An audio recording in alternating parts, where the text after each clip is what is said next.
Are you a golf fanatic like me? Or do you enjoy talking with people, or maybe just tooling around in your car? Well, whoever you are and whatever you do, you can make a difference in a cancer patient's life by volunteering your time to the American Cancer Society. Call our toll-free helpline at 1-800-ACS-2345 and get involved. Involved is the key word for Dr. Yolanda Mapp. Strengthened by the challenges in her life, she was just too much for cancer. I grew up in Red Bank, New Jersey, a small town about 45 minutes from here. My father's father was a slave when the Union soldiers landed in Charleston during the Civil War. My father was a chauffeur. His employer had a telephone placed in our home, but we could not use it. My mother was a teacher. She wasn't permitted to teach in Red Bank because she was black. She did only domestic work until World War II. When I was 14, there was a car wreck. People were milling around. A man was lying on the ground bleeding. I reached forward to stop the bleeding vessel. A man said to me, "Don't you touch him, nigger." It was at that moment I decided to become a doctor. 14-year-old Yolanda could not have anticipated the struggle she'd face. Women doctors were rare in the late 1940s, let alone black women doctors. The day after I graduated from high school, my mother said, "You know, we don't have money to send you to college." I said, "How do I go?" She said, "You get a job, apply for scholarship." So I got a job, I applied for scholarship.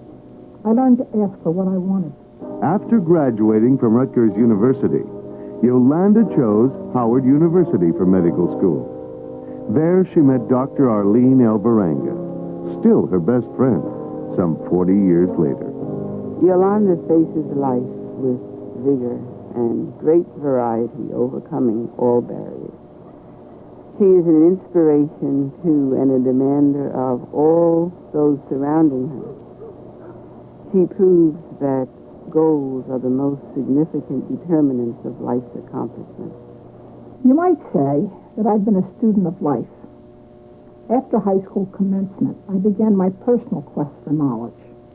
And being curious has often led me to burn the midnight oil. The proverbial Renaissance woman, Yolanda has fueled her quest for knowledge with everything from piano to one of her life's passions, martial arts. I started judo in 1963 after a colleague was beaten up one night. She got a permit to carry a gun, and I started judo. The judo philosophy is maximum efficient use of mind and body and mutual welfare and benefit. My mother adds to that. Do your best, help others, have some fun. Yolanda earned a third-degree black belt in judo. It was while preparing for the 1975 National Championships, her fourth, that Yolanda felt a lump in her armpit. When it was diagnosed as metastatic breast cancer, doctors told her she might not live another 6 months. A radical mastectomy and chemotherapy treatments followed. I had 6 children. I worried about the children remembering me.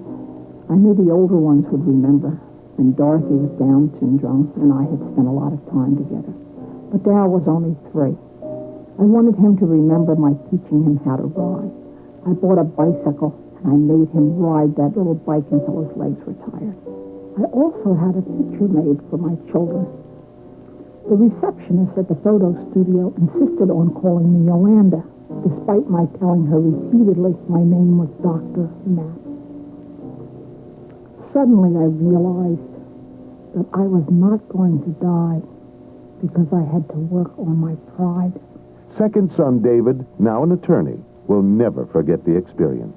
I was a freshman in college at the time, and I'd come home for the weekend when she told us, and we wanted to cry and stay at home, and she put us out, and she showed us that we had to get on with our lives.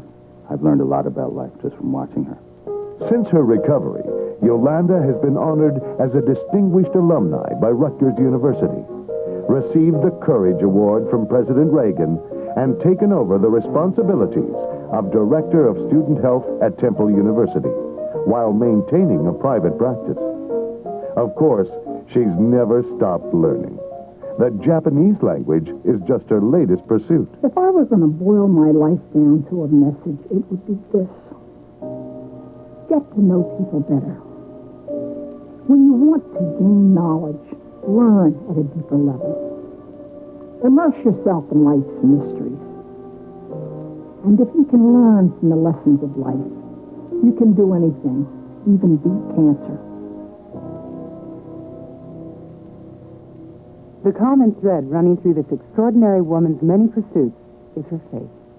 Yolanda tells us she credits her church, prayer, and meditation for helping in her recovery. And research backs her up. The UCLA School of Medicine found that cancer patients who participated in a support group of some kind had 1/3 the death rate of patients who didn't. If you know someone facing a cancer challenge, reach out. You just might be saving a life.